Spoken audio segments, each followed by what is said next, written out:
Are you all in? This is a very important question. Are you all in? Listen carefully to this verse, Romans 12:1. It can change your life. It changed mine. Here's the verse. Therefore I urge you, brethren, by the mercies of God, to present your bodies a living and holy sacrifice, acceptable to God, which is your spiritual service of worship. Listen to that again. Therefore I urge you, brethren, by the mercies of God, to present your bodies a living and holy sacrifice, acceptable to God, which is your spiritual service of worship. Do you understand this verse? Do you? And have you obeyed it? That's important. Have you really obeyed it? You see, it's a challenge to each of us to make a one-time, after salvation, second decision. Now, all believers should submit to God every day as part of taking up their cross daily. However, that's not this verse.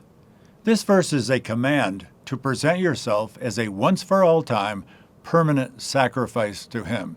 It's not salvation. You see, salvation is based solely on the sacrifice of Christ. This is different. This is about your sacrifice, not His. It's a one-time giving of yourself unconditionally and permanently to God as a living, holy, and acceptable sacrifice. It's your voluntary lifelong gift of yourself to Him for His glory and for His unrestricted use. A good question is, why make this second decision? The verse itself answers this. It's because of His mercies. Romans 12:1 starts with the word therefore. Remember, whenever you see a therefore, find out what it's there for. Listen again to the start of this verse. Therefore I urge you, brethren, by the mercies of God. You see, that therefore connects Romans chapters 1 through 11 to this command. God's great mercies in saving us are in those first 11 chapters. Therefore, present yourselves to God. God will bless us in this life and in eternity. However, the motivation for a Romans 12:1 sacrifice is not in front of us, it's behind us. Our motivation is based on what He's already done, what Jesus has already done. Imagine Jesus holding up His nail-scarred hands to you and saying, after all I've already done for you, won't you do this for me? The Living Bible's paraphrase of the end of this verse captures the pathos, the emotion in it. When you think of what He has done for you, is this too much to ask? Maybe you're thinking, why define this as a one-time sacrifice? Well, that's easy. It's because that's the meaning of the words in Romans 12:1. The verbs in the next verse, Romans 12:2's do not be conformed and be transformed, are present tense. That means do those things now and keep on doing them. That's part of Luke 9:23's taking up your cross daily. However, present your bodies in Romans 12:1 is not present tense. It's a Greek verb that doesn't have an ideal English equivalent. So stick with me on this for just a minute. That Greek verb is in an aorist tense. That indicates a once-for-all-time, timeless act. It doesn't mean keep on doing it, but rather do it once for all time. Both the Williams and Amplified New Testaments translate it more clearly as make a decisive dedication of your bodies. As a believer priest, offer yourself once for all time as a living sacrifice to Him. This is a life permanently placed on the altar. There's an illustration of this in Deuteronomy 15 in the Old Testament. A freed Hebrew slave could voluntarily and permanently re-enslave himself to his master. That choice was based on the past mercies of the master, was prompted by the slave's love for his master, and was permanent. And all was used to pierce the slave's ear.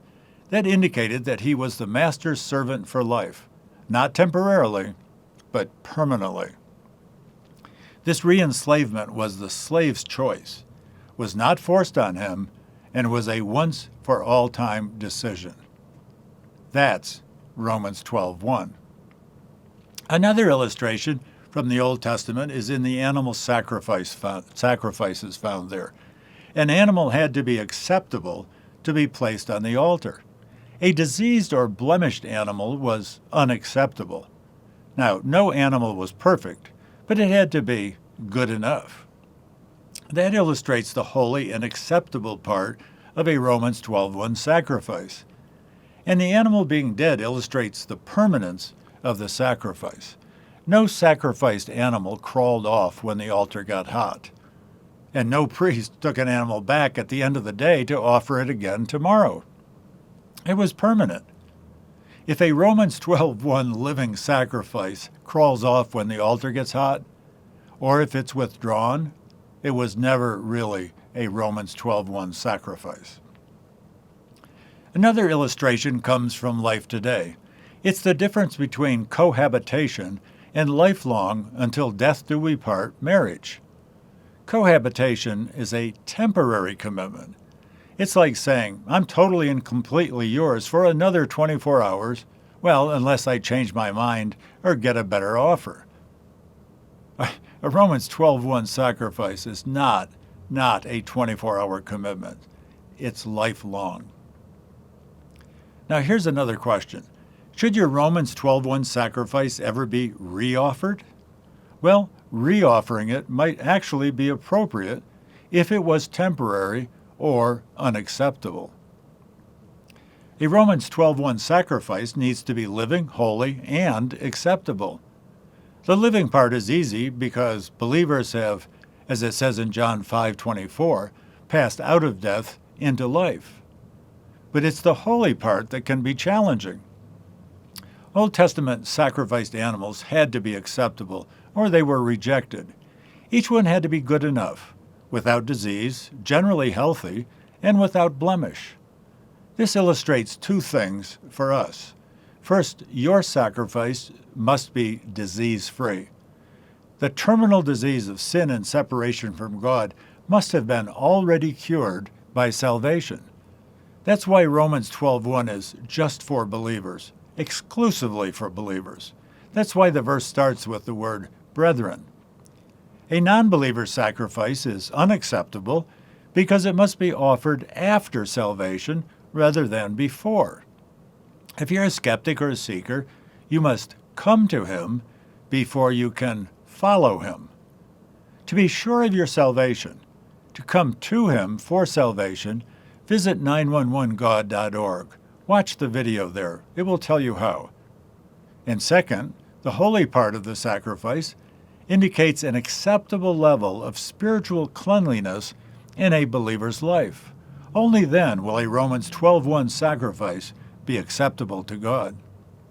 2 Timothy 2:21 states it clearly. Therefore, if anyone cleanses himself from these things, he will be a vessel for honor, useful to the master, prepared for every good work. You can't be perfect, but you can present yourself at an acceptable level of spiritual health and holiness. And once your living and holy sacrifice has been accepted by God, you never need to represent yourself. But if your sacrifice was unacceptable because it was no more than temporary or because it was unholy, then repeating it is something you really should do. I remember the moment I made my second decision, the moment I went all in for Christ. It changed my life. It really did. I remember where I was standing, and I remember what I did to symbolically mark that moment. And you see, I wouldn't ask you to do what I haven't done myself. So, I challenge you to offer yourself as a once-for-all time living and holy sacrifice. Voluntarily and permanently enslave yourself to God. But don't do this lightly. It's a very serious second decision. And then after your living and holy sacrifice is accepted, move on to your Romans 12:2, non-conforming and always transforming life as a disciple of Jesus Christ, taking up your cross daily. After all he's done for you, shouldn't you do this for him? Shouldn't you be all in for Christ? I'm John Morris. I'll see you on the next Just a Question.